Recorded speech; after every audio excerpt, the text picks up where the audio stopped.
Sophia, David, Jennifer, Janelle, John, Ryan, welcome Ryan's mom, Ron LaPointe, and welcome Ophia, welcome Ophia to the band. That was great.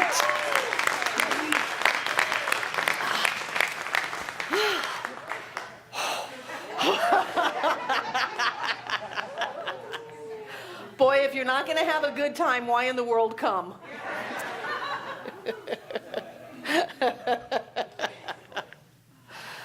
So, give it to get it. I've been kind of looking at myself lately. It's not uncommon, but I just thought I'd share with you. I've been teaching Fenwick Holmes for a good year now, and it was time to come up with another book to finish up the last 2-month stretch before the prosperity class, and I couldn't find a book that I liked. I felt kind of done with Fenwick. Fenwick is great. I love Fenwick, but I felt kind of complete. I had a book that I thought I was going to use, and John saw it and said, "Oh, no, that's the prosperity class book." And so I realized that what I really wanted to do was just talk about what I know, instead of talking about this person knows this and that person said that. I know some stuff.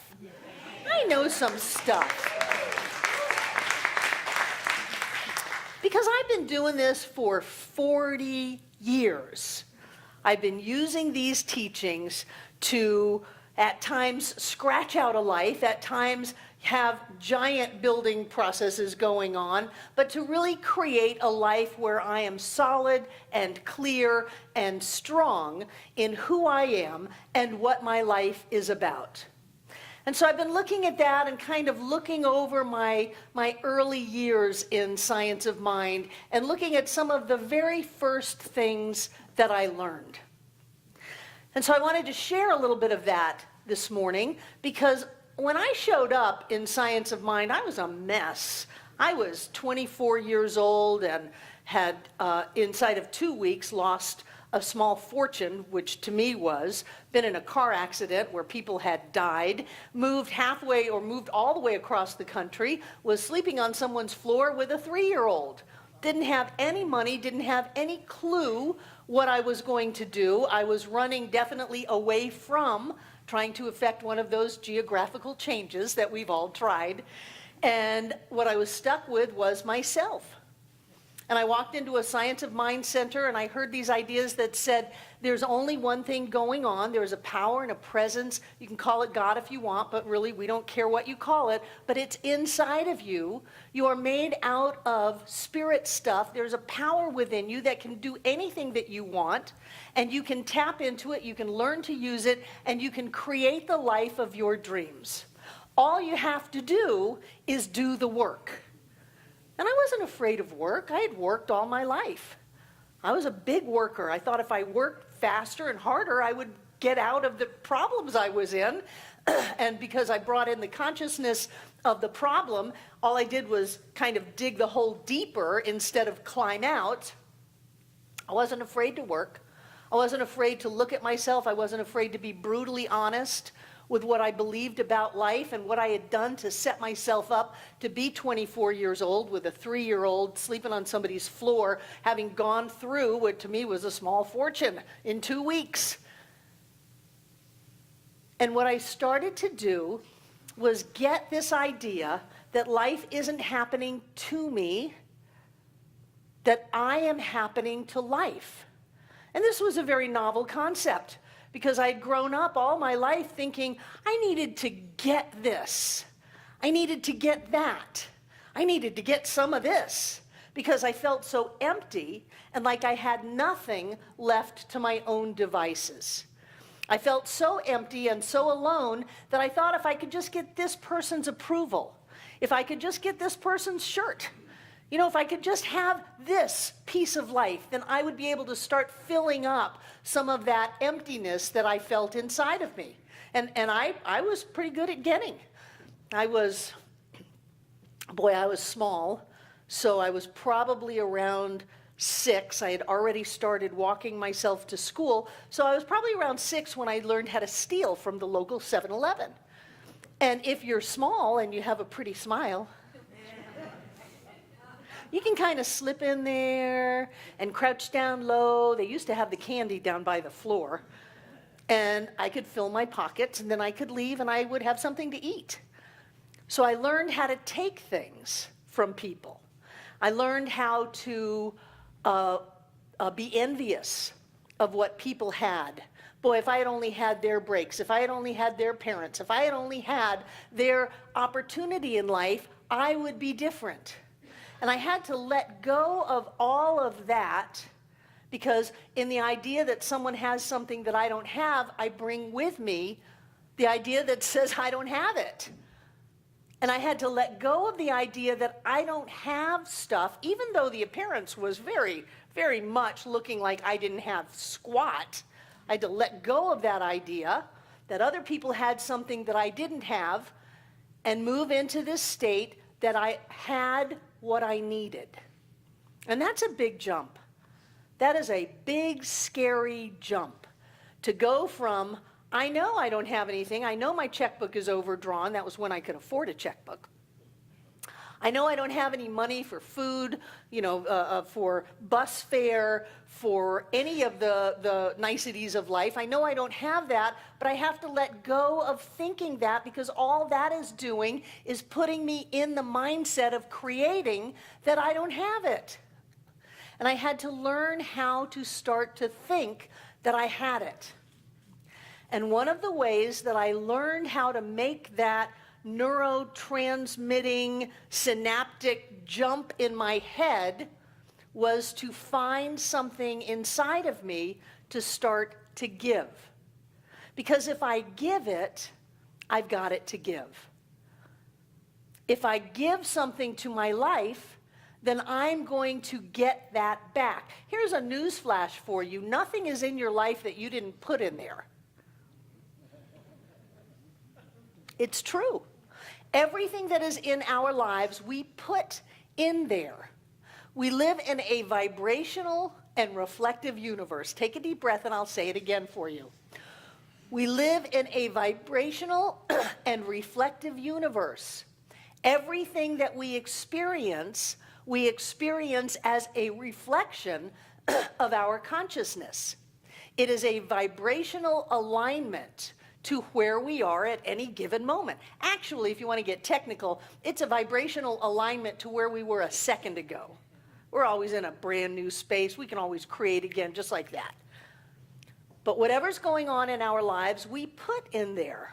So if I put in a whole lot of lack and pain and struggle and suffering and wailing and gnashing of teeth, then I needed to learn how to put something else in there. And so I started looking around at my life and saying, well, what do I need? Well, I need money. God, I need money. God knows I need money. I was given plasma twice a week for the $10 bill that they give to you in cash when you let them bleed you for 2 hours. Truly. So what do I need? I need money. Well, that means you have to give money away. Well, that's the most ridiculous thing I've ever heard. I don't have the 35 cents for me and my son to get on the bus. How am I going to give any money away? That's absurd. Well, that's fine. The universe says to me, you can continue to demonstrate severe lack if that's what you want to hold on to, or you can learn to give and set the law in motion to reflect back to you a different reality. So I remember the first day I came really to grips with myself and put every penny I had in the basket at the church I was at.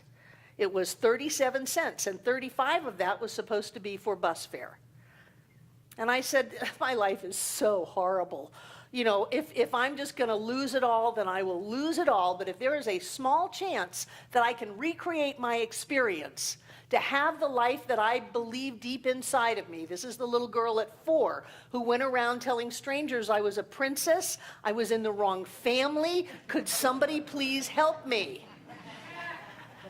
I always knew greatness was in me. I always knew that.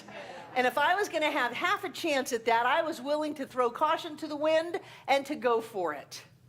And what I found out was that inside of 2 months, I had a place to live, I had a car, and I had a job.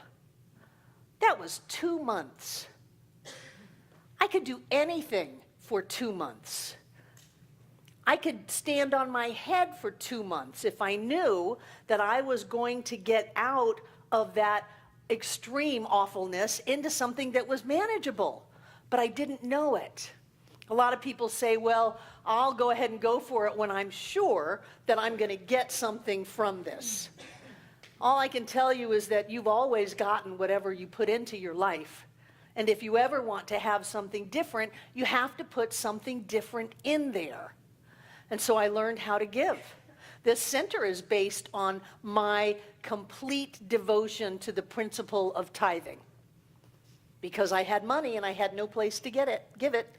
That's when I looked at John and I said, we've got to start something, we've got to do something because I am not being spiritually fed. And that spells disaster for me. I know, left to my own devices, where I'll go. I need to hold myself to a high bar, and I do it better in front of people so you can hold me to that bar too. So I said, we've got to do something, we've got to start something. We will start, at that time, Center for Creative Living. And we did. We started it in our home. We moved into a trailer. Woohoo! And look at where we are now. All because I understand how important it is to give into my life. And there are other places to give. You know, that's just usually the surface one is about money, but other people have important things that are going on in their lives. They need love. And truly, we need love to survive. If we do not feel loved, we will die. If babies are not held and rocked and cooed to, they will die. Even though they have a full bottle and a clean diaper, they will die. So we need love. And people go, well, I want to get me some love. Let me come to this Center for Spiritual Living. They're all so loving and happy, and I'll see who wants to love me. And then they leave and they go, nobody loved me. Well, nobody loved you because you didn't bring any love with you. The question is always, did you bring it? It's kind of like bring your own bottle. Except it's not a bottle. It's bring your own life. Bring your own experience. Whatever it is, it's up to you to bring it. If you come into this center and you go, I want to get to know you. I want to love. I want to be happy. I want to be joyous. I want to jump in. I want to participate. I want to play. You will have infinite opportunities to grow, to connect, to feel loved, to be important, to play. But if you come in and go, these people are too happy. Oh my gosh. Oh, and she's talking about money. All she wants is my money. These people, oh my God. Then that's what you're going to get because you brought that. But if you walk into here and you get that there are things that we hold as a group that can demonstrate miracles in your life, go to Shirley's Miracle Group. They share about miracles that happened right here, things that are amazing. And what do you get from hearing about somebody's miracle? You get, I can have that. That person had that miracle? Well, I can have that. And sure enough, you can. If you come here and get that there are things that we hold as a group that can heal diseases, can demonstrate money, can create opportunities, can heal your heart and soul and past, then you open up to all that we have. I can't believe people come here and waste us. They come here and they step, don't get too close to me. Don't get too close. Let us get close to you, my God. Miracles are an everyday occurrence in this center because we believe what we teach. We believe that we are creating our reality, that every second of every day we have an opportunity to manifest anew, and that if we can know it, we will grow it, and if we name it, we're going to claim it, that we can put things in our lives and then we can harvest them just like that. How many people have had a miracle in this center? Look around, look around. Get yours. Give it to get it. Get yours is what the last part of that should be. Get yours. But you've got to put it out there. You've got to bring it with you. And as I started to learn that I had something to give, may not have been what other people gave. I may have been able to open the door for someone. That was my gift. I may have been able to pick a flower and give it to someone. I wouldn't do that right now. Please don't pick our flowers and give them to people. But that's where I was at, so I would do what I could do. I would make places a little bit better when I left them than they were when I came in. I would participate in life. I would give to life. Instead of looking around to see what I could get, I would look for what I could give. And by learning how to give, the first thing that I did was establish that I had something to give, that there was something inside of me that was full, that I had resources, and that I could put that out in the world. And as I put that out into the world, I set spiritual law in motion, and the only thing that life can do is say yes, take what I give it, grow it, and then bring it back to me. I learned how to give, not in some weird altruistic airy-fairy way. I learned how to give for survival. I learned how if somebody was asking for money, that could have been me, and I needed to give something. If I went and used someone's time, I needed to give something. If I wanted something in my life, I needed to find it inside of myself and figure out a way to give it. And when I learned to do that, my life began to change. And what that gave me was self-reliance. It gave me confidence. It gave me the ability to stand on my own 2 feet and not sell my soul down the tubes for someone's approval. It gave me the opportunity to say, I can do this. I can have my life. I can live the life that I want to live. I can be who I have come here to be. That is priceless. To know who we are, to be able to put that out into our life and to reap the harvest of that is priceless. And from there, it just got better and better and better. But if there's anyone in this room that is experiencing that dark night of the soul, that deep panic that comes at 3 a.m. of what in the world am I going to do? Find something within yourself and learn to give it. And when you do, you set spiritual law in motion. You cannot help but reap the harvest of your planting. Everything in your life is there because you put it there. And if you don't like what's there, just stop putting it there. Are people mean to you? Stop being mean to you. I'll say stop being mean, and people go, well, I'm not mean. Well, you're mean to you. Oh, well, you're not supposed to know that. Ha, I know everything. Because I've been there. People don't respect me. Well, start respecting yourself. There's not enough time. Stop robbing yourself. Look at yourself with brutal honesty and see what you are putting in your life that is then being reflected back to you.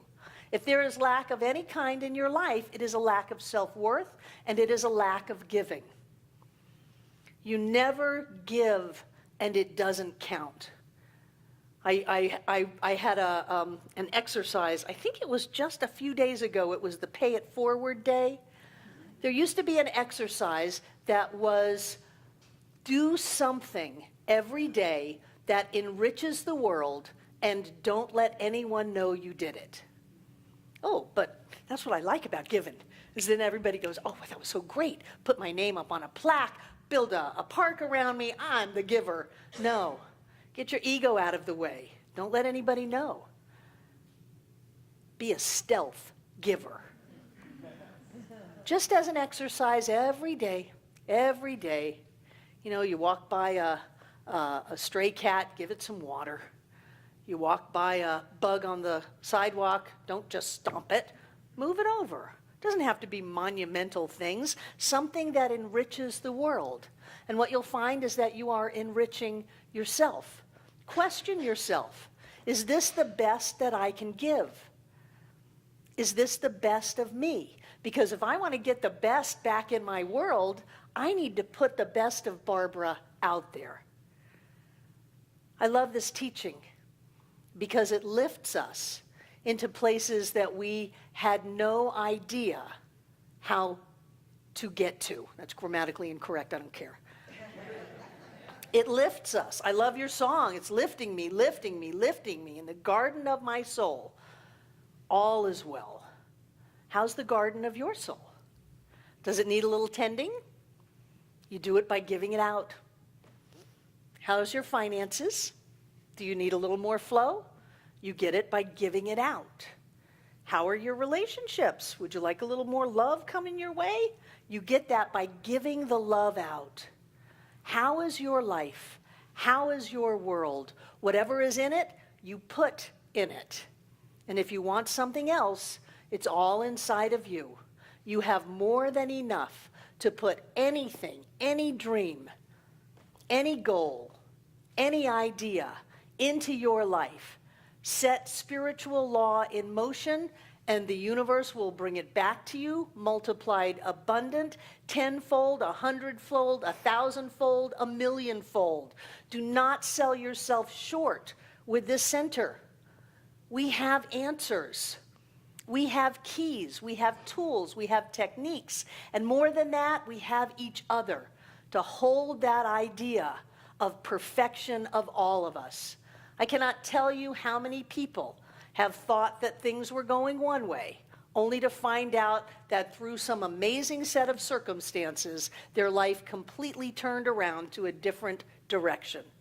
This is what we offer to each other because we have the ability to give it so that we can all get it. And so it is.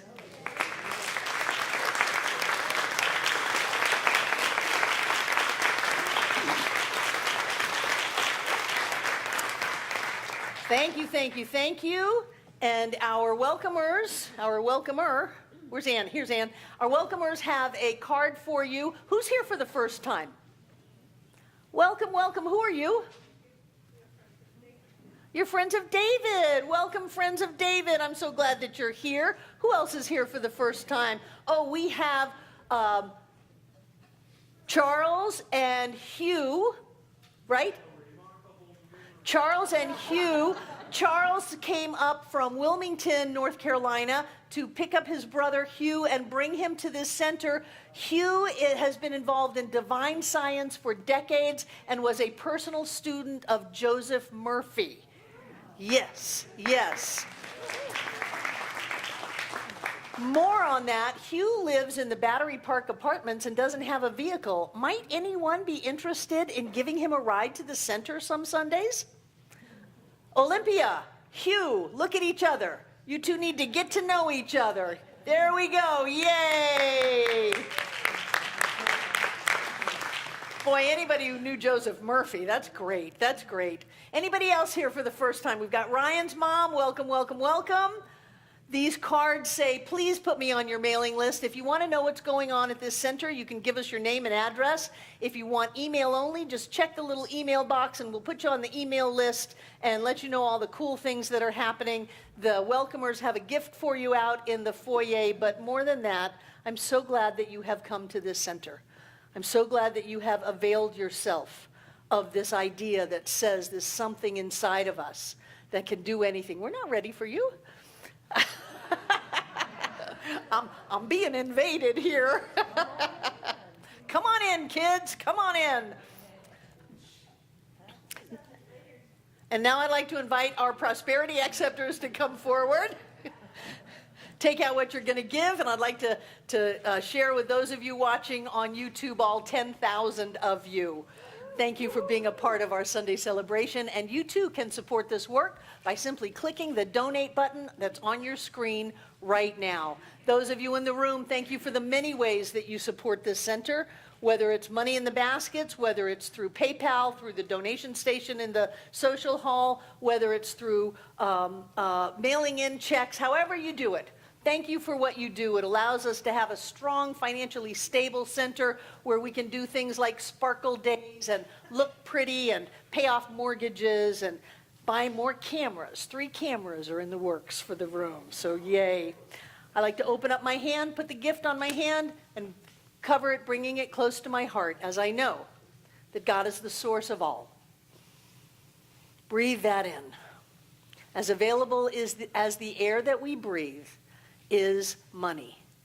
And so we open up to all of the gifts and the blessings of life, knowing that each of us deserves to live this rich life, that spirit is source, that money is the action of spirit in our lives, and we open up to greater and greater amounts of it as we generously and easily give out into our world, planting the seeds, watching them harvest, and bringing them back into the circulation of receiving and giving and receiving and giving. I know that as we give this gift today, each of us comes together to make this center all that it was ever meant to be.